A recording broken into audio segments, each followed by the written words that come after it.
بنبدأ قصتنا لما الأب جود بيد الديكن كلارك بوكس يوقعه على الأرض في نص المواجهة اللي بينهم. وبعد الهوجة دي بنلاقيه قاعد قدام لجنة تأديب وراكب على كرسي عالي كأنه مستني دوره عند الحلاق بالظبط، وبيعترف إنه كان ملاكم وبتاع شوارع زمان، وده بيفسر طبعا ليه إيده ميزان وضربته بتنزل في مكانها. جود بيحاول يقنعهم إن طريقته في مساعدة الناس مختلفة، بس الأسقف باين عليه مش مبلوع له الكلام ده خالص، وعلشان كده الأسقف لانجستروم بيقرر ينقله لكنيسة في منطقة اسمها تشيمني روك، وده اسم بصراحة يوحي إنها مكان ملاهي مش كنيسة.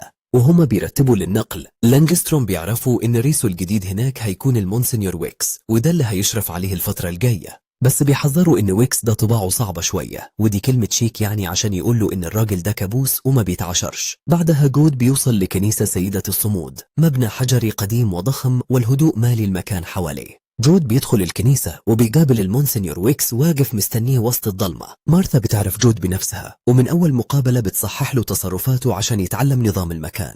وفجأة ويكس يطلب من المساعد الجديد يسمع اعترافه فورا من غير ما يديه وقت يستوعب المكان. المونسنيور بيبدأ يحكي تفاصيل محرجة بزيادة عن عاداته الشخصية، وبيخلي الجو كئيب ومحرج لكل اللي موجودين. ومش بس كده، ده كمان بيعترف إنه بوذ مجلة دينية، ودي بصراحة طريقة غريبة وشاذة جدا في الغلط. وبعد شوية جود بيقابل سامسون المسؤول عن الجنينة، واللي بيبقى غرقان في شغله وسط المدافن اللي زحمة جدا دي، وبياخد باله إن في قبر هناك متبهدل وعليه شخبطة زرقاء كده تحس إن طفل صغير هو اللي عاملها. سامسون بيشرح له إزاي القبر ده بيتفتح من جوه، بس فكرة إن ميت يحتاج كالون طوارئ دي حاجة محتاجة تفكير بصراحة. وفي اللحظة دي مارثا بتقول إن القبر ده لبرنتيس جد ويكس ومؤسس الكنيسة، وبتوضح إنه كان زي الأب بالنسبة لها. ولما بيرجعوا الكنيسة جود بيحاول ينضف علامة على الحيطة، بس المونسنيور ويكس بيزعج له ويقول له سيبها مكانها، وبيأمر إن الشخبطة دي تفضل موجودة عشان تفكرهم بالذنوب، يعني شوية تخريب عشان الواحد يفضل متواضع وكده. مارثا تكشف إن الست اللي الشخبطة بتشتمها هي أم المونسنيور نفسه،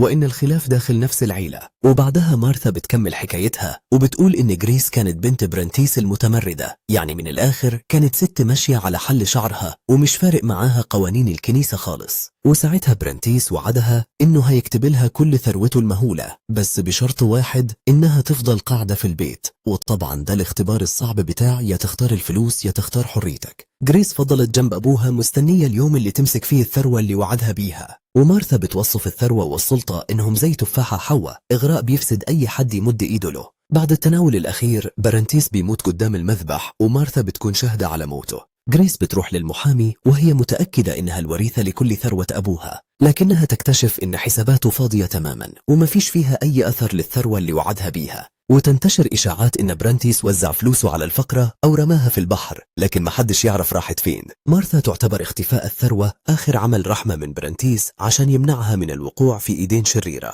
كل اللي فضل لجريس كان علبة مزخرفة صغيرة سابها لها أبوها، وعلى العلبة رسالة بتقول لها ما تدورش على تفاحة حواء، وإن ميراثها الحقيقي بقى الإيمان مش الفلوس. الرسالة بتشعل غضب جريس، فتبدأ تدمر محتويات الكنيسة وتفرغ فيها انتقامها. دلوقتي هو بيبص للناس اللي بتيجي الكنيسة باستمرار على إنهم مشتبه فيهم. ما هو في البلاد الصغيرة أكتر ناس بتبين التقوى هم اللي مخبيين بلاوي. من بين الناس المرتبطين بالكنيسة فيرا، المحامية الهادية اللي مخلصة للمكان ولويكس، وبتقول إنها دخلت المحاماة عشان تعمل حاجات مهمة، وبعد وفاة أبوها كملت في مكتب العيلة عشان تحافظ على إرثه. جود بيذكر ساي ابن فيرا بالتبني، سياسي فشل في حملته الانتخابية ومليان غضب من الهزيمة. والد فيرا كان جاب ساي للبيت وهو صغير، ووصوله وقتها عمل توتر واضح جوا العيلة. وجود بياخد باله إن أهل البلد شايفين ساي أخو فيرا غير الشرعي، وهي رغم كده ربته وقبلته كابنها. وساي بيقعد يشتكي إنه مش عارف يوصل للناس ويقنعهم، فيمكن العيب في شخصيته، أو يمكن الفيست اللي هو لابسه ده هو السبب. وبيقترح إنهم يستخدموا الخوف والكره علشان يأثروا في الناس، يعني لو مش عارف تقودهم بالأمل يبقى مالكش غير السكة الشمال. الدكتور نات واحد من جماعة الكنيسة، وبيقدم نفسه طول الوقت كزوج مخلص لمراته، بس بنكتشف إن الإخلاص ده كان من طرف واحد بس، لأنه بيحكي إن مراته سابته وراحت لواحد تاني، وطبعا دي صدمة كبيرة ما بيقدرش يبلعها بسهولة. والدكتور نات بيلف الخاتم في صباعه وهو غرقان في إحساس إنه مش ناجح ولا غني كفاية لمراته، ومستعد يعمل أي حاجة عشان ترجع له. أما لي فهو مؤلف خيال علمي من أهل البلد وقريب من بقية جماعة الكنيسة، واللي بيكون قضى سنة بيكتب مسودة ضخمة عن تعاليم المونسنيور ويكس، ومعلق عليها كل أمله إنه يرجع للساحة. اللي بيحذر جود إن ساي بيمثل خطر مباشر على المونسنيور ويكس. وبعدين بتظهر سيمون، ودي كانت عازفة تشيلو عالمية، بس اضطرت تسيب المسرح من 5 سنين بسبب وجع مزمن محدش عرف يشخص سببه. وسيمون بتحكي لجود إنها صدقت إن العلاج التقليدي هيشفيها، لكنها خرجت حاسة إنها اتخدعت وإن أملها تستغله مقابل الفلوس. وهي بتعتبر إن استغلال إيمان الناس عشان الفلوس هو قمة الشر، وبتطلب من جود يقول لها لو مختلف معاها. سيمون بتقول إن المونسنيور ويكس رجع لها الأمل في معجزة تخفف ألمها. وجود بيبدأ يلاحظ كاريزما ويكس اللي مفيش اختلاف عليها وهو بيتعامل مع الناس، وإزاي الراجل ده بيعرف يسيطر على القعدة بمنتهى السهولة. بس كل السحر ده بيختفي وقت الموعظة لما المونسنيور بيبدأ يهاجم وبكل غل فكرة التسامح اللي موجودة في مجتمعنا دلوقتي. والموضوع بيوصل معاه إنه بيشتم الأطفال اللي اتولدوا برا الجواز، وبيدعي على أمه كمان. يعني الصراحة جو عائلي مكهرب ما يتمنهوش لعدوه. ومش بس كده، ده بيوجه هجوم قاسي وكله سم لست معينة، وابنها كانوا قاعدين وسط الناس بيسمعوه، وبيمشوا فورا بعد ما كلام ويكس يتحول لهجوم وسخرية. وجود بيفضل مراقب الباقيين وهم قاعدين ساكتين وموافقين، وبيلاحظ ان السكوت في اللحظات دي بيبقى في حد ذاته اختيار. وعشان كده بيقرر يجمع مجموعة صلاة خاصة عشان يحاول يوازن تأثير ويكس على أهل الكنيسة. وفي وسط الاجتماع بيعترف انه قتل راجل في حلبة الملاكمة وهو مراهق، وطبعا اعتراف زي ده قفل القاعدة تماما. وبيشرح ازاي ايمانه هو اللي سنده بعد الصدمة دي، وبيأكد ان حتى اصعب اللحظات الضلمة ممكن تعدي بشوية رضا وتسامح. وجود بيعترف ان المونسنيور ويكس ما يعرفش حاجة عن الاجتماعات السرية دي، وطبعا انك تخبي عن مديرك اللي بتعمله دي بتبقى احسن خطوة لمستقبلك. وبيكمل جود لقاءاته في صالة بيت دافية وهادية بعيد عن ويكس اللي لسه ما يعرفش حاجة عن الاجتماعات دي. بس الهدوء ده بيطير في ثانية لما مارثا بتعترف انها راحت فتنت عليهم للمونسنيور، وطبعا مفيش شلة بتخلوا من الشخص الفتان ده. وساعتها فيرا بتاخد قرارها فورا انها جابت اخرها، وبتقوم تلم حاجتها عشان تمشي وتخلع من المكان ده. وبتاخد ساي وبيهربوا بسرعة قبل ما تحصل كارثة، وبتسيب جود لوحده يلبس هو في الحيطة ويصفي الحسابات دي. مارثا تصر ان ويكس وحده من حقه يعرف اللي بيحصل، بس جود بيبدأ يضغط عليها وبيسألها هل هتقدري فعلا تواجهيه بجد من غير ما تترعشي من الخوف قدامه؟ وعشان تثبت انها مش خايفة تقرر تروح الكنيسة وتواجه ويكس جوا أوضة الاعتراف. وبعد شوية المونسنيور ويكس بيخرج من الأوضة وشكله مجهد جدا، وكأن الكلام اللي سمعه هد حيله وتعب أعصابه. التقويم بيوضح إن أسبوع الآلام بدأ، والكنيسة داخلة أهم أيام السنة عندها. وفي الوقت ده جود بيلاقي المونسنيور قاعد برا، وبيروح يقعد جنبه كأنه بيعمل اعتراف علني قدام الكل. بس دي ما كانتش مجرد دردشة عادية، ده بدأ معاه جلسة اعتراف رسمية وهم قاعدين كده على النجيل برا. وبيبدأ جود يعترف إنه فتش في الفواتير الطبية اللي مارثا كانت مخزناها في المكتب، ودي طبعا خيانة لخصوصية ويكس حتى لو اللي عملها قسيس. وبعدين بيرمي القنبلة الحقيقية إنه عارف سر المونسنيور وموضوع الضعف الجنسي اللي بيعاني منه، وساعتها الدنيا هديت والسكوت بقى مرعب. وفي عز صدمة المونسنيور جود بيبدأ يلومه وينتقده عشان ساب الناس اللي في الكنيسة يغرقوا في الغل والمشاكل النفسية. وبيوضح له إن حتى الناس القريبة منه بدأوا يفقدوا أعصابهم، زي ليه اللي بقى مهووس وعايز يبني خندق حواليه من كتر الشك. وبعد كده بيتهم ويكس إنه بيستغل سيمون وبياخد كل فلوسها كتبرعات وهي في أضعف حالاتها النفسية. جود بيحذر ويكس إن ساي بيحول الكنيسة لبراند يوتيوب بينشر سمومه للناس. جود يحذره كمان إن الخوف المسيطر على جماعة الكنيسة سببه أسلوب قيادته. وفي الآخر بيسأله بصراحة هل التخويف والهجوم ده فعلا يليق برسالة الرحمة اللي المفروض الكنيسة تتبعها؟ ويكس يهجم على جود ويضربه لما المواجهة تخرج عن السيطرة، وجود مرمي على الأرض. المونسنيور بيبص له من فوق وبيشرح له إن هجومه ده مجرد رد فعل لدنيا قاسية ما بترحمش حد. وبيكمل محاضرته وهو بيزعق وبيقول إن الكنيسة لازم تستغل الغضب ده عشان ترجع سيطرتها تاني، وطبعا مفيش أحسن من علقة سخنة في الباركينج عشان يثبت وجهة نظره. ويكس يهاجم كلام جود عن الحب والتسامح ويقول إن مسايرة الزمن بتسمح للعالم يدمر الكنيسة، ويفتخر إنه شايل العبء وواقف على خط المواجهة. وبعدين يتهم جود بالضعف والعجز. ويكس يقرب من جود ويستفزه، هل هيغضب ويدافع عن الكنيسة ولا هيفضل ساكت؟ جود يرد إن ويكس بيسمم الكنيسة ويقسم إنه هيعمل كل اللي يقدر عليه عشان ينقذها. وبعد شوية بيدخل البيت وبيلاقي ويكس قاعد مع مجموعة الصلاة الخاصة، وبصراحة الموقف بيبقى محرج جدا بعد الخناقة اللي حصلت بينهم. ومع أول مشادة تانية بينهم المونسنيور بيطرد الكل برا وبيفركش القعدة دي قبل حتى ما تبدأ. عشان يبعد عن الضغط جود بيروح بار زحمة، وهناك بيكسر بالغلط أباجورة على شكل رأس شيطان، وبعدها بشوية بياخد عجلته ويروح الكنيسة في نص الليل، وبيرمي الحتة المكسورة من الأباجورة في جنينة الكنيسة اللي كان مغطيها الضباب.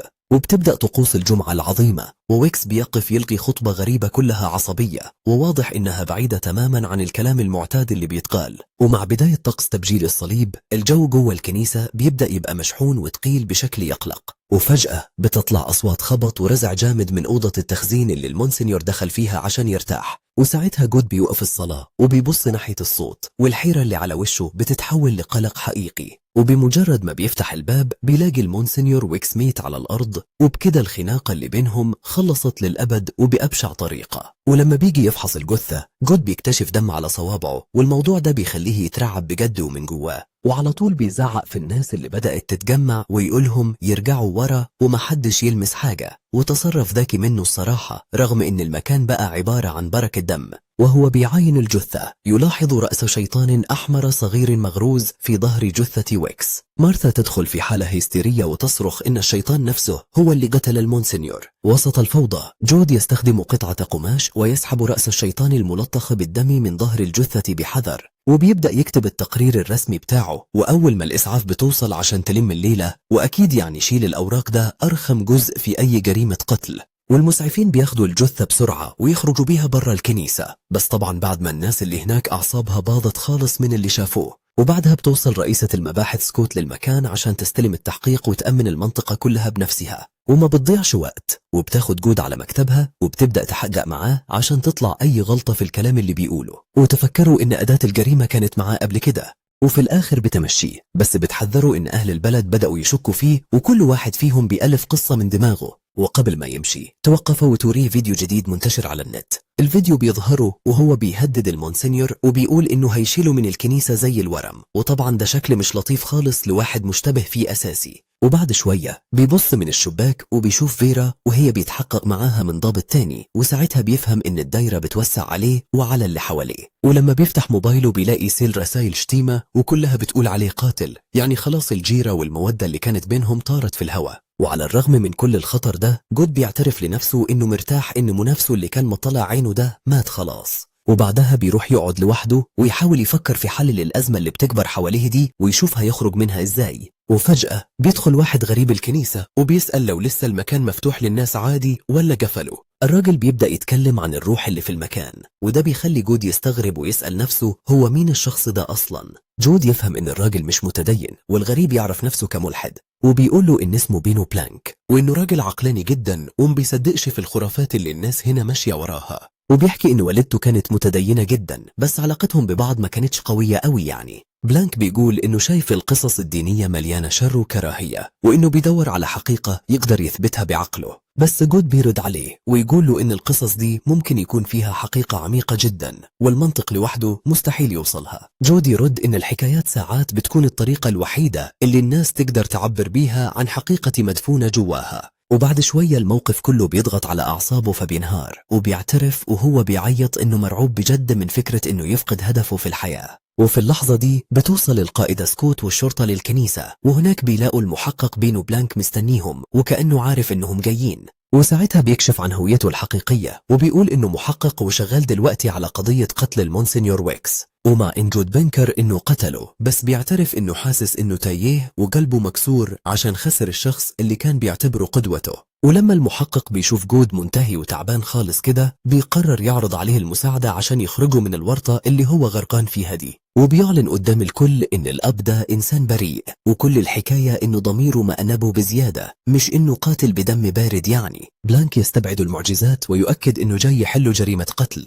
وبيبدأ يعرف نفسه رسمي، وبيحكي عن تاريخه في حل القضايا الكبيرة والمعقدة. يعني من الآخر كده الراجل ده تقيل في مجاله. وعلشان كده بلانك يطلب من جود يساعده في التحقيق، وفي نفس الوقت يفضل المتهم الرئيسي تحت عينه. في المشرحة جود يفحص الجرح الجراحي في جثة ويكس. جود يقول للقائد سكوت إنه مش قادر يقعد في المكان وعايز يمشي، بس المحقق بيحاول يهديه وبيقول له بص للجثة على إنها مجرد جسد من لحم ودم، مش وحش ولا حاجة تخوف. وأول ما المساعدين بيقلبوا الجثة الصدمة بتبقى حقيقية بجد، والموضوع بيبقى أصعب بكتير من إنه يتجاهله. ومن بشاعة المنظر جود ما بيقدرش يمسك نفسه وبيجري برا المشرحة على طول لطرقة المستشفى وهو مش شايف قدامه. وبلانك بيحصله وبيأكد عليه إن الطريقة الوحيدة عشان يرجع لحياته الطبيعية هي إنهم يمسكوا القاتل الحقيقي. وفي نفس الوقت القائدة سكوت بتحذره وبتقوله إنه لسه مشتبه فيه وما ينفعش يبقى موجود هنا من غير محامي معاه. وفي الآخر جود بيوافق إنه يساعد المحقق ويحطوا إيديهم في إيد بعض عشان يوصلوا للي عمل كده. التحقيق ينتقل لبار محلي اسمه إل ديافولو، وبيروح بلانك هناك عشان يعاين أداة الجريمة، واللي بتطلع عبارة عن تمثال صغير لراس شيطان أحمر ومتركب فيه نصل حاد.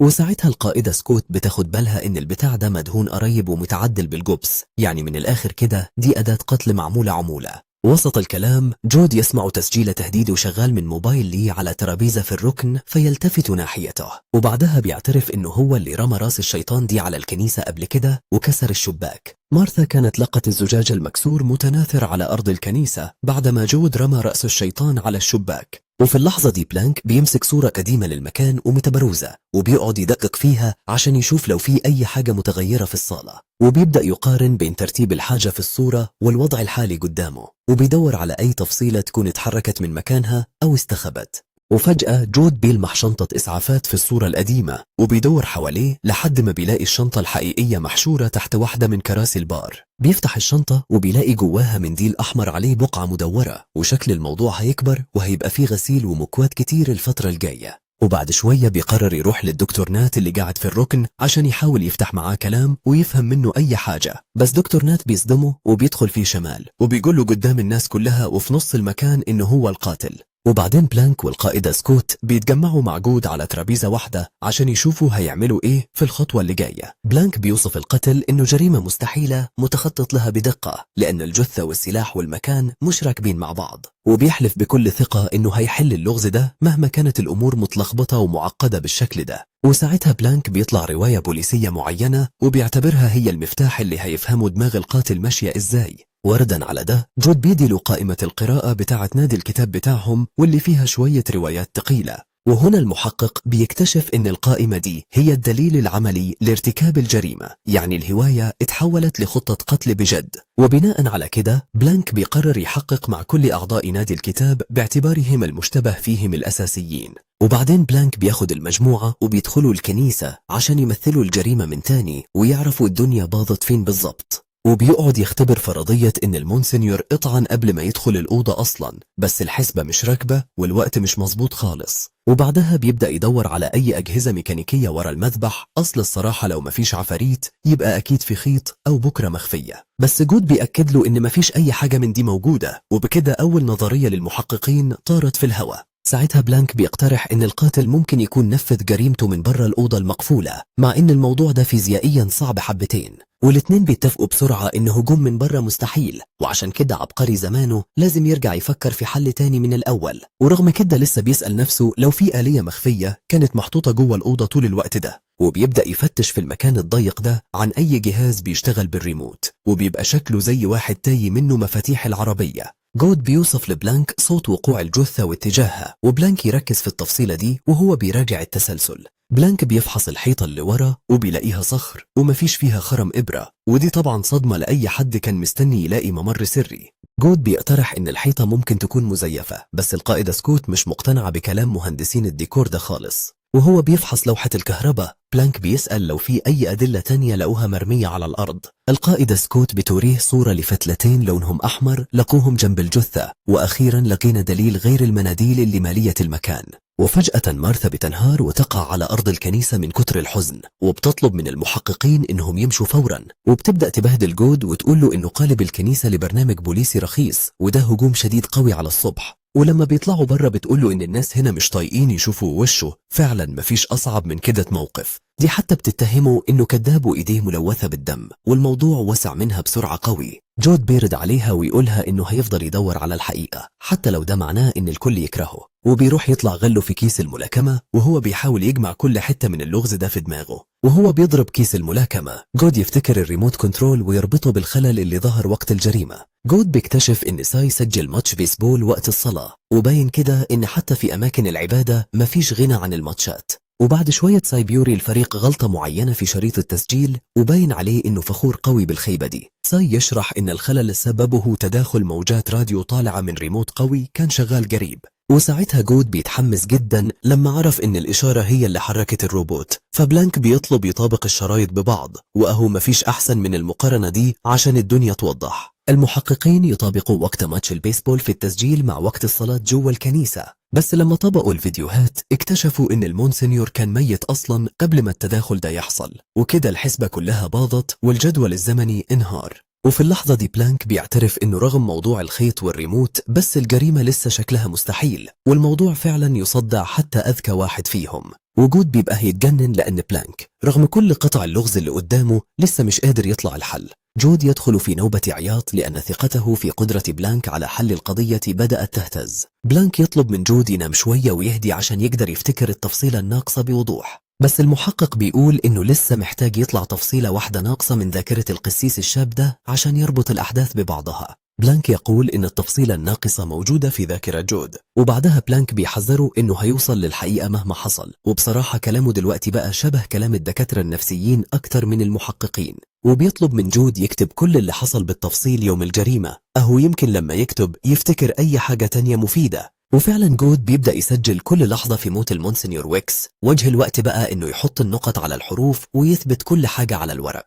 جود يقعد بالساعات يكتب روايته لكل اللي حصل، وبلانك يفضل مستني جنبه لحد ما يخلص. ولما أخيرا خلص كتابه كل حاجة، المفروض يعني إن المهمة الصعبة خلصت والدور دلوقتي على بلانك. وبالظبط بلانك بيخلص قراية أول ما جود بيصحى من النوم، يعني توقيت مثالي مفيش أحسن من كده. بس الجو بيقلب فجأة لما بلانك بيواجهه إنه فضل في الكنيسة لوحده بعد الجريمة، وكده بقى الوش التاني بدأ يظهر، وبيوضح له إن جود كان عنده فرصة يدخل مسرح الجريمة من غير ما حد يشوفه، يعني الصياد دلوقتي هو اللي بقى عليه العين.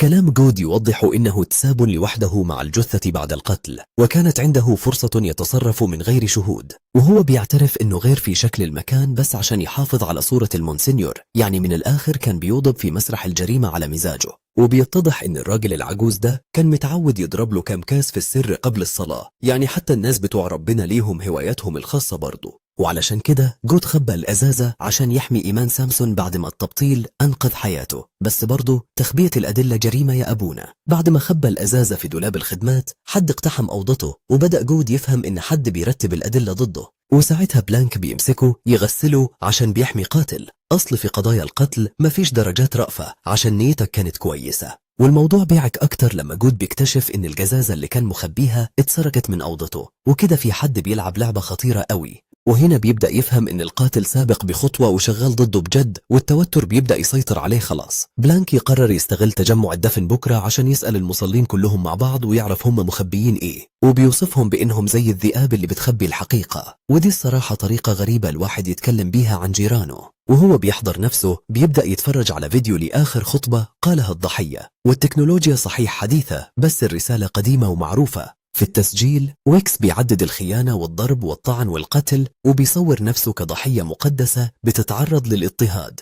العمال يستخدموا ونش عشان ينزلوا بلاطة رخام ضخمة فوق القبر ويقفلوه بإحكام.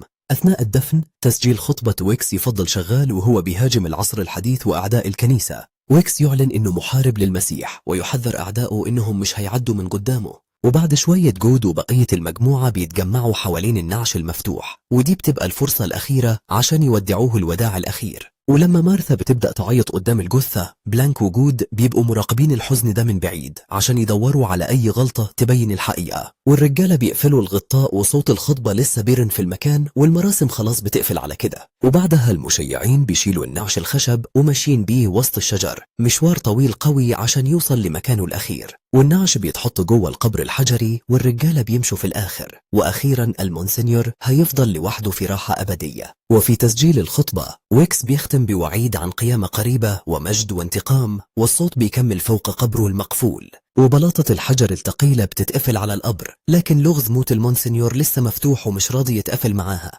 وبعدها جود وبلانك بيدخلوا البيت علشان يقابلوا مجموعة الصلاة، بس مارثا أول ما بتشوف القسيس بتقوله بوضوح كده إنه مش مرغوب فيه هنا. بس جود ما بيتهزش وبيعلن قدام الكل إنه هو والمحقق جايين يحققوا مع الغرفة كلها وعايزين يعرفوا مين بالضبط اللي قرر ينهي مسيرة المونسنيور. وبيبدأ بلانك يسخن الكلام ويفكرهم بالليلة اللي جود اعترف فيها بجريمة قتل قديمة، يعني فاتحة خير كدة وتحفيلة دمها خفيف علشان يكسر الثلج.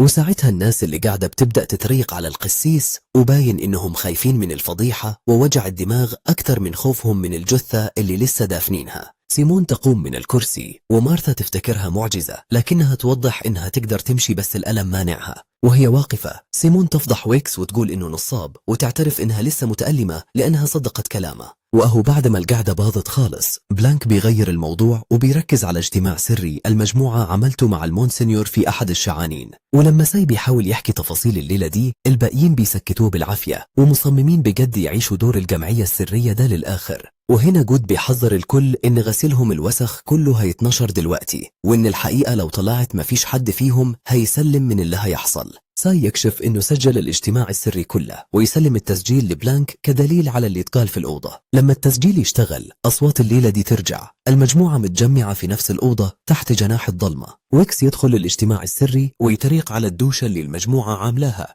فيرا تواجه ويكس بخصوص أمه والكلام بينهم يتحول لهجوم واتهامات مباشرة. وبعدها فيرا بتوصف إزاي جريس اتفضحت قدام الناس وبترسم صورة كئيبة لعيلة محبوسة في تاريخها اللي ما بيخلصش. وفيرا بتكمل وبتقول إن جالها تليفون من زميل محامي بخصوص أوراق مشبوهة ويكس قدمها زمان لما كان في بروكلين. ويكس ما بيسكتش وبيهاجم الدكتور نات بسبب شربه وبيهدده إنه يبلغ المجلس الطبي لأنه بيعالج المرضى وهو سكران. وبينهي الهجوم ده بوقاحة وهو بيشتم كتاب لي وبيحلف إنه هيدمر مستقبله، يعني قمة النفسنة اللي ممكن تتخيلوها من حد في مكانه. والمونسنيور ويكس بيكمل وصلة الشتيمة دي وبيقول لفيرا إنها مجرد كابوس لأبوها مش أكتر. وبعدها بيرفض يساعد سيمون وبيقولها بمنتهى البرود إنها هتموت وهي بتتوجع، باين كده إن موضوع حب لأخيك ما تحب لنفسك ده ملوش مكان هنا. وليو ومارثا واقفين بيتفرجوا وهم مصدومين من كمية الغل والردح اللي وصل لأعلى مستوياته. والمونسنيور بيفضل يزعق عن الخيانة ويدعي إنه لازم يحمي الكنيسة من أشكالهم وعايش الدور بزيادة وكأن الدنيا بتولع حواليه. وبعد العصبية والزعيق ده كله بيقوم زاقق جود ومخرجه برا الأوضة بالعافية وكل اللي قاعدين بيتفرجوا عليه ومذهولين. وساعتها ويكس بيطرد المجموعة كلها رسمي وبيحلف إنه هيفضحهم واحد واحد وينشر غسيلهم القديم قدام الناس كلها. وبعد شوية بينو بلانك وجود بيدخلوا الأوضة وهي فاضية، وبصراحة الهدوء اللي فيها أحسن بكتير من دوشة الزعيق اللي كانت من شوية. بس الهدوء ده ما بيدومش كتير، وده لأن ساي بيعترف إنه هو اللي كان بيحرك المونسنيور وهو اللي خطط لكل العدوانية دي. ساي ويكس كانوا قريبين جدا، ويكس كان بيحضنه كأنه ابنه.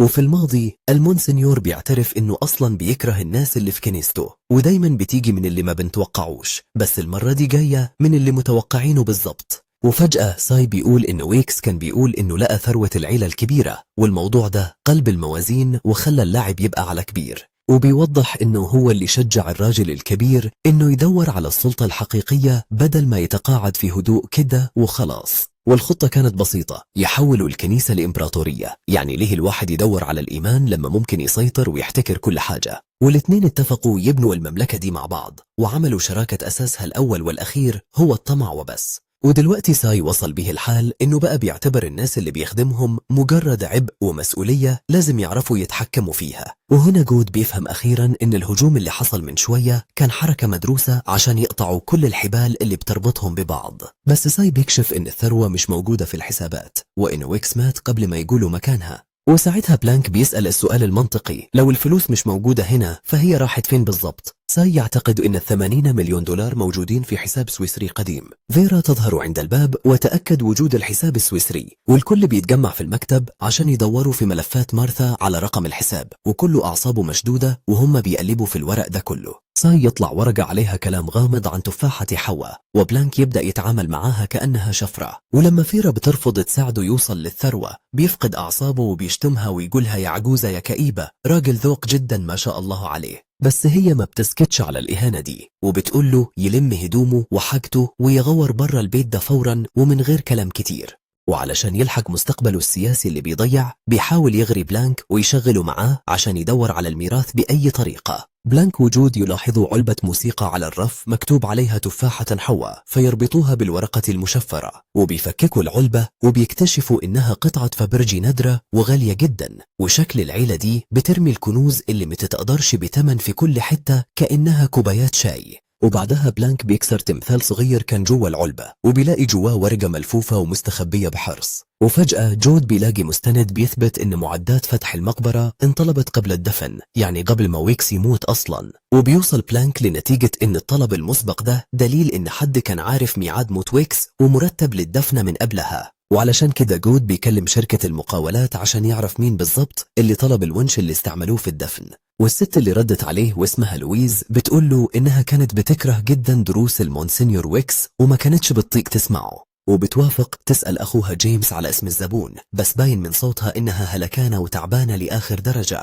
وهما مستنيين بتنهار وبتعيط وبتطلب من جود إنه يدعمها بكلمتين حلوين ويفتكرها في دعواته، وبتحكي له إن والدتها في المستشفى في أيامها الأخيرة والحالة صعبة ومستاءة جدا. ولما بتبدأ تحكي عن خناقتهم الأخيرة جود بيفضل يسمع وجعها في سكوت، ودي كانت لحظة كئيبة فصلتنا شوية عن جو تدوير الكنوز. وبتقوله إنها حاسة بوحدة فظيعة وهي قاعدة لوحدها وسط الكركبة اللي في المكتب دي، وبيطمنها إنها مش لوحدها، وبيسأل عن اسم مامتها عشان يفتكرها في صلواته الجاية. وبعدها بيوطي على ركبه ويبدأ يدعي للويز ومامتها باربرا، وبيطلب لهم الراحة والحكمة وسط الأزمة. وجود بيعرف لويز إنه موجود في أي وقت لو احتاجت تتكلم قبل ما يقفل المكالمة. بعد شوية مارثا توصل عشان تقفل المبنى، لكن جود يصر إنه يقعد لوحده شوية. وهو ماشي وسط الشجر الكثيف بيقول لبينو بلانك إنه خلاص كده خلص دوره في القضية دي رسمي، وساعتها بيسأل المحقق عن رأيه. تفتكر إيه اللي خلاني أختار طريق الدين والحياة دي من الأساس؟ وفي اعتراف صعب ومؤثر بيقر إنه في يوم من الأيام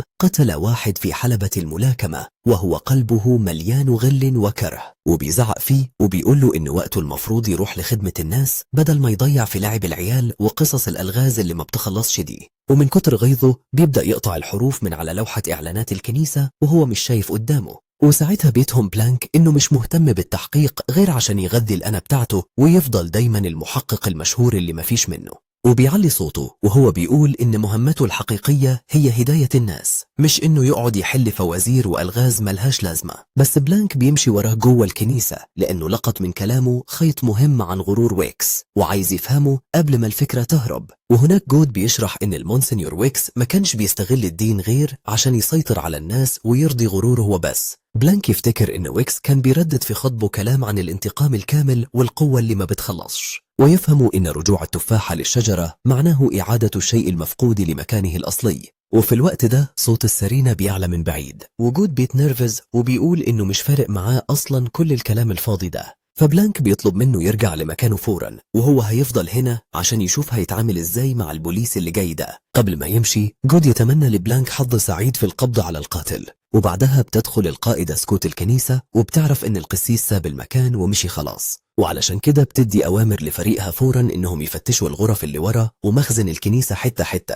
وبعد كده بتوري بلانك رواية بوليسية وبيقعدوا يتناقشوا شوية لو كان الأسلوب بتاعها حلو فعلا ولا أي كلام. وسكوت بتشرح إن الكتاب فيه حلول لجرائم الأوضة المقفولة، وهي عارفة كويس ليه بلانك بطل يقراه ومكملوش. جود كان دخل المخزن لوحده لثواني والناس كلها مشغولة في الخارج، والقائدة بتوضح إنه فضل لوحده في الأوضة دي ل9 ثواني من غير ما حد يشوفه خالص. وبحسب تصور القائدة سكوت جود استغل الثواني دي وجرح جثة ويكس بالسكينة من غير ما حد يشوفه. يعني من الآخر كده مفيش لا ألعاب ولا تعقيدات، هي جريمة قتل صريحة من واحد ماسك سكينة وبس. بلانك يوافق إن نظرية القائدة سكوت منطقية، بس هي بتهاجمه وبتقول إنه كان عارف الحقيقة من الأول وإن كل ده كان بيتسلى وبيلعب بالمتهم زي القط والفار. وهي متعصبة بجد بتطلب تعرف مكانه فين بالظبط عشان تروح تمسكه وتحطه ورا القضبان وتخلص. وفي نفس الوقت ده جود ماشي وسط غابة ضلمة بالليل وعمال يبص في ساعته وباين قوي إنه وراه ميعاد ومستعجل. جود يقرب من مبنى صغير وسط الغابة والمطر نازل بغزارة حواليه، وفجأة بيسمع صوت خبط قوي جاي من ناحية المبنى، وصوت مريحش القلب خالص بصراحة، وبيبان عليه الرعب بجد. والخبط عمال يزيد ويسمع في الغابة كلها والشجر حواليه. جود يبان وسط المطر وهو ماسك كشاف وبيكمل ناحية المقبرة. جود بيبص ناحية قبر حجري كبير ومكتوب عليه اسم المونسنيور اللي ميت، وبعدها بيراقب وهو مرعوب القبر الحجر الثقيل ده وهو بيتهز جامد وكأن في خبط من جوه. وفجأة الرخامة اللي قدام بتقع وتتكسر 100 حتة، وأكيد يعني ده مش الطبيعي اللي بيحصل في المدافن. وفي لحظة بيطلع نور قوي ودخان من القبر المفتوح، وجود واقف متسمر في مكانه تحت المطر مش عارف يتحرك، وبيظهر خيال حد طالع من ضلمة القبر وبيخرج بره في عز الليل والمطرة. وبعد كده الشخص اللي طلع من القبر ده بيبدأ يمشي ناحية النور اللي جاي من بعيد. جود بيندو على سامسون وبيجري ناحية الأشخاص اللي عند المقبرة وعايز يفهم إيه اللي بيحصل بالظبط. جود يتكعبل ويقع لما غاز أخضر يطلع فجأة من الأرض جنبه وسط الغابة، وهو مرمي في الطينة مش قادر ياخد نفسه وعمال ينهج. والموضوع بدأ يقلب بجد ويبقى أخطر بكتير مما نتخيل. وفجأة يظهر راجل لابس رداء ديني مزخرف وسط الضلمة واقف قريب من جود وهو واقع على الأرض، والراجل ده واقف بيراقبه. وجود بيحاول يزحف ناحية سكينة على الأرض، يعني مش هيستسلم بسهولة وناوي يقاوم. الراجل يندفع بالسكينة ناحية جود فتطلع صرخة عالية ويفقد جود وعيه، وبعدها بشوية بيفتح عينه بيلاقي نفسه مرمي على أرض الغابة ووشه كله غرقان في الطينة والتراب. بيفوق جود وبيركز فبيكتشف إن السكينة بتاعته مغروزة في جثة، وهو ده اللي بياخده الواحد من التلطيش في الضلمة. بيجري بسرعة بين الشجر وبيستخبى أول ما بيلمح حد جاي، وساعتها بيبدأ يستوعب المصيبة اللي هو عملها. وفي اللحظة دي بيوصل بينو بلانك لمكان الواقعة وهو ماسك كشاف في إيده، وبيتصدم لما بيلاقي جثة سامسون الجنايني والسكينة في رقبته. ومنظر الجثة بصراحة بيأكد إن الموضوع قلب بجد. وبعد كده بيروحوا لمدفنة عيلة ويكس في نص الليل، والموضوع كده بيكبر وشكله هيسحب لحتة تانية خالص. وبيدخلوا جوه التربة وبيشوفوا إن شاهد القبر اتحرك من مكانه، يعني واضح كده إن في حد كان وراه ميعاد مهم هنا. سكوت بتأكد إن مونسنيور ويكس كان ميت من قبل كده، كأنه يعني كان في احتمال يطلع ميت نص نص في البلد دي. بلانك يفتح التابوت ويلاقي جواه هيكل عظمي قديم مغطى بخيوط العنكبوت بدل الجثة الجديدة، وعلشان كده القائدة بتطلب يعملوا كردون أمني. وفجأة بتلمح كاميرا مراقبة قريبة من المكان. القائدة سكوت تطلب من مساعدها يراجع تسجيلات الكاميرا عشان يعرفوا مين قرب من المقبرة. وفي نفس الوقت ده مارثا عمالة بتدعي بحرقة، وبينو بلانك واقف بيبصلها وهو شاكك فيها جدا. بس فجأة مارثا بتشوف جثة سامسون في الغابة وبتروح مدياله حتة صرخة بتسمع الغابة كلها. بينو وسكوت بيلاقوها حاضنة الجناين الميت، ومنظر حزنها في اللحظة دي كان أصعب بكتير من أي جثة شافوها قبل كده. مارثا بتشاور بصباعها على جود وبتصرخ إنه هو القاتل، اتهام قوي بصراحة، والموضوع كده دخل في غويط. جود بياخد بعضه وبيهرب في الضلمة وبيستخبى ورا شجرة، وهو باين عليه الرعب وماسك موبايله بإيديه التنين.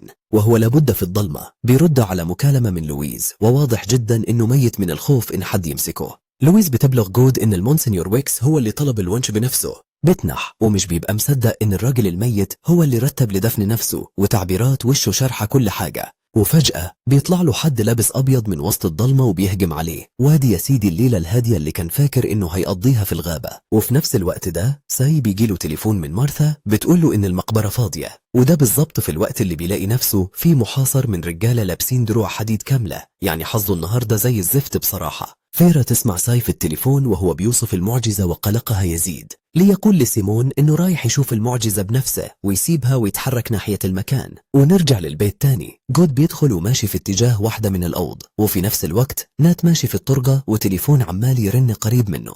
الدكتور نات يفتح الباب ويتجمد لحظة، وبعدها بيقول إن المهمة تمت. بلانك يعمل مكالمة مستعجلة وهو رايح جاي في الطرقة وبيحاول يتأكد من شكوكه. وبعد شوية القائدة سكوت بتقعد مع الفني يراجعوا تسجيلات الكاميرات ويشوفوا لقطة ايه في الغابة. تسجيل الكاميرا يبين شخص لابس أبيض قريب من المقبرة وقت الواقعة، وفي فيديو تاني بيظهر إن الخيال ده اتحرك من مكانه. يعني الموضوع مش مجرد تمثال أو خيال نور، ده بجد في حد هناك. وساعتها بيجي ضابط ومعاه دليل مادي بيربط جود بمكان الجريمة اللي عند المقبرة، والبصمات اللي على الأداة بتخليه هو المشتبه فيه الأول. وبكده يطلع إن مارثا ما كانتش بتخرف ولا حاجة، وعلشان كده القائدة سكوت بتسأل على مكان جود وهي ماشية وسط القسم وعايزة بأي طريقة تمسك طرف الخيط ده. وبعدها بينو بلانك بيخرج من القسم وأخيرا بيقابل جود اللي كان واقف مستنيه برا بالظبط. وجود أول ما بيشوفه بيحاول يسلم نفسه فورا، والواضح كده إن الضغط عليه كان تقيل ومبقاش قادر يستحمل.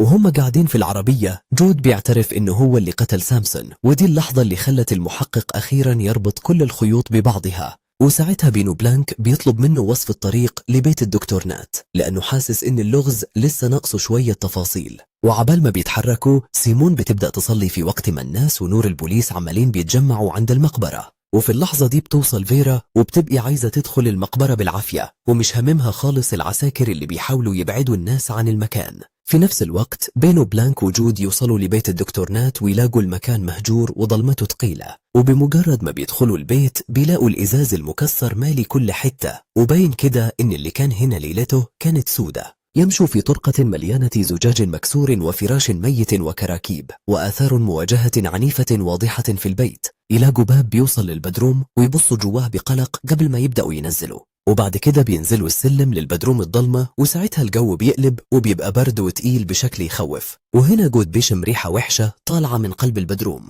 وطبعا الروائح دي في الأماكن دي عمرها ما بتجيب خبر حلو. وبعدين بيلاقوا حوض معدن كبير في نص الأوضة وتحته لمبة واحدة، ومنظره بجد يقطع القلب.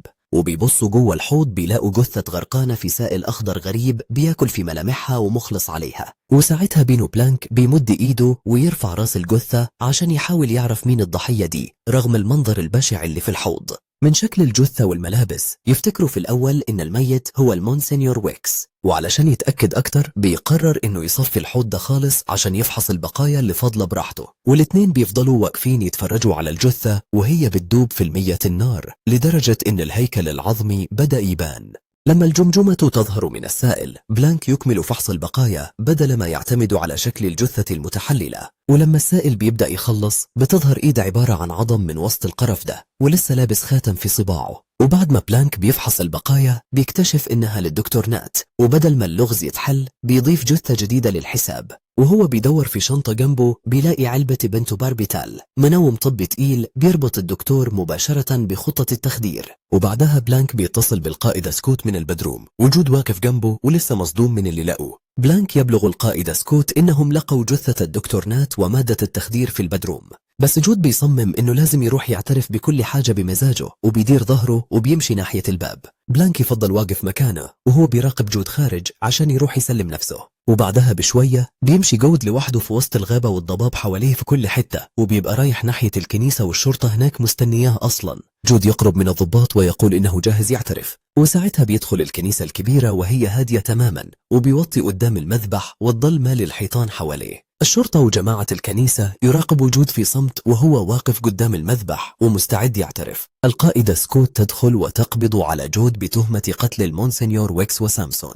خبر موت الدكتور نات يصدم جود ويناقض روايته، وعلشان كده سكوت بتقول له يعترف بكل حاجة دلوقتي حالا وفي مكانه. وساعتها بيحس بجد إن خلاص مفيش مفر، وبيبدأ يحكي إنه قتل واحد في حلبة الملاكمة من سنين، وده سر كان واكله ومنغص عليه حياته طول الفترة دي. وبيعترف إن العصبية والغل سيطروا عليه تاني، وبصراحة باين إن في ناس محتاجة تهدي أعصابها بدل ما تودي نفسها في داهية. وفي اللحظة الدرامية دي بلانك بيقطع كلامه وبيعزف على أورج الكنيسة بصوت عالي، وطبعا بوقت القعدة يا بينو بلانك يطلع على المنصة ويبدأ يشرح قدام الموجودين مين نفذ جريمة ويكس وإزاي اتعملت. وبيبدأ المحقق يشرح بالتفصيل الممل إيه اللي حصل بالضبط وأدى لموت المونسينيور ويكس، وبيقول إن المونسينيور كان لسه فيه الروح لما وقع في الأول، والتفصيلة دي بتغير موازين القضية كلها. ويكس كان شرب من قزازة محطوط فيها مخدر وهو ماشي في ممر الكنيسة، ومفيش ثواني ووقع لوحده في أوضة الخزين وهو فاقد الوعي تماما. وبلانك بيشرح إن القاتل دخل الأوضة في الوقت ده بالذات عشان يرتب المنظر ده، يعني حتى الكنيسة ما طلعتش أمان. بس جود مستغرب وبيسأل إزاي السكينة كانت محطوطة في ظهر الجثة من قبلها، والمحقق بيرد عليه وبيشاور على راس الشيطان الحمراء والدم المزيف اللي كان موجود. صورة الباري تكشف إن كان فيه أباجورتين متطابقتين على شكل رأس شيطان، وإن واحدة منهم اختفت. وبيبدأ يستغرب يعني ليه حد يتعب نفسه كل التعب ده عشان شوية دهان أحمر وحركات ومعدات تمثيل. وبعدها بيربط بين اللون ده وبين فتلة كانت طالعة من اللبس بتاع رجال الدين. رأس الشيطان كانت متثبتة في هدوم ويكس بجهاز فيه خزان دم وبيتفتح بريموت. وساعتها بلانك بيشاور على الدكتور نات إنه هو القاتل، وإن كل اللي عمله كان عشان يسيطر على الموقف ويداري الحقيقة. والدافع كان اليأس، عشان الدكتور كان خايف إن حياته ومستقبله كله يضيع في لحظة، وكان ناوي يسحب الإزازة اللي فيها المخدر من غير ما حد يحس قبل ما أي حد ياخد باله من الليلة دي. جود بوظ خطة الدكتور نات من غير قصد لما خبى الإزازة قبل ما نات يقدر يسحبها. ومع كده جود لسه بيسأل نفسه ليه القاتل اختار طريقة مبالغ فيها ومعقدة بالشكل ده. وفجأة القائدة سكوت بتقاطعه وبتسأل السؤال البديهي، طب مين بقى اللي قتل الدكتور نات نفسه؟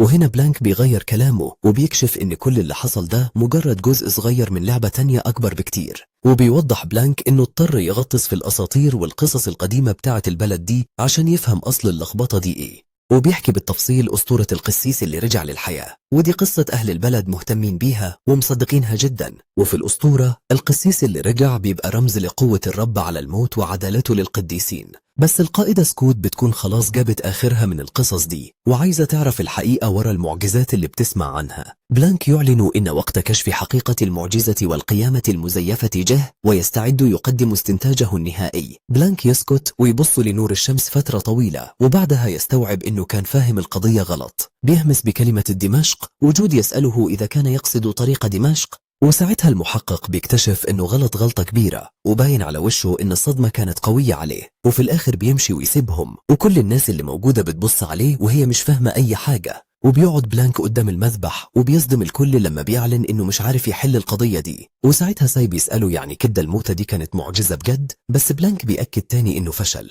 فيرا وسيمون يضغطوا على بلانك عشان يقول الحقيقة، لكنه يرفض يديهم أي إجابة زيادة. وعلشان كده القائد سكوت بتأمر الكل يمشي، ده حتى ليستغل الموقف وبكل بجاحة طلب دعاية لكتابه.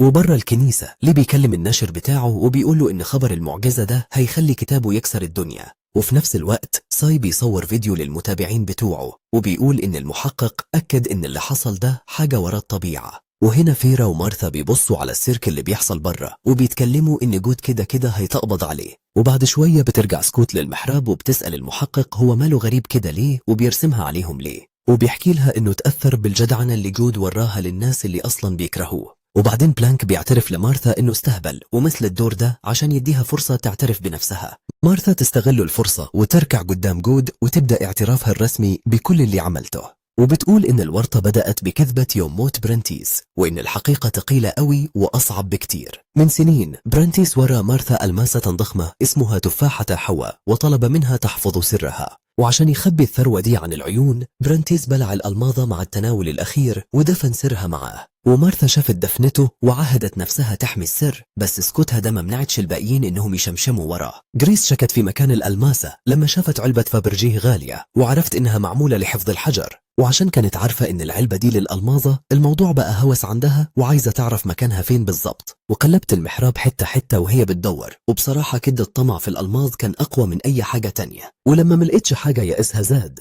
ووقعت في نص الكنيسة وهي مهدودة ومنهارة بعد ما بهدلت الدنيا. وبيسأل جود مارثا هي قالت لجريس إيه بالظبط لما كانت منهارة كده، وبتعترف إنها شتمت جريس، وطبعا دي ما كانتش أذكى حركة تعملها مع واحدة لسه مكسرة الكنيسة ومبهدلة الدنيا. وزي ما كان متوقع جريس هجمت عليها. أصل يعني لما يكون حد واصل لآخره بلاش تزقوا الزقة الأخيرة دي. مارثا فضلت حابسة سر تفاحة حواء في قلبها 60 سنة كاملة، والسر فضل عبء ثقيل عليها لحد ما جود طلب منها تواجهه وتعترف بيه. كبرياء مارثا خلاها تعترف، لكنها قالت السر لويكس بدل ما تقوله لجود. وبنلاقي بينو بلانك مركز في توقيت كل حاجة، والست بدأ يبان عليها التعب فعلا من كتر اللي قالته. وبتحكي إن ويكس قرر يفتح المقبرة ويسرق الألماسة بعدما عرف سرها عشان طمعه في الثروة والسلطة. وعلشان كانت خايفة إنه يكشف السر قررت تتكلم أخيرا حتى لو كان الشخص اللي حكت له هو آخر واحد ينفع تحكي له. وبعدين مارثا بتأكد إنها هي اللي كلمت شركة الإنشاءات عشان تعرف مين طلب معدات فتح المقبرة، وده بس عشان كانت عارفة إن ويكس بيفكر يسرق القبر ويخلص على كل حاجة، وكانت مرعوبة إن الكنيسة تنهار لو سابته يكمل في طمعه ده من غير ما حد يوقفه. ومن جواها حاسة إنها قصرت في حق برنتيس لما سابت الأمور توصل لكده، والهم ده باين إنه هادد حيلها خالص. ورغم ندمها لسه بتأكد إنها الحامية الحقيقية للمكان، بس جود بصراحة مش مقتنع ولسه شاكك فيها، وبتبدأ تتحسر على ضياع هدفها اللي عاشت عشانه العمر كله. والصدمة دي نزلت عليها مرة واحدة، وفجأة بتكشف إن خطتها الحقيقية كانت إنها هي اللي تسرق الجوهرة قبل ما ويكس يوصل لها.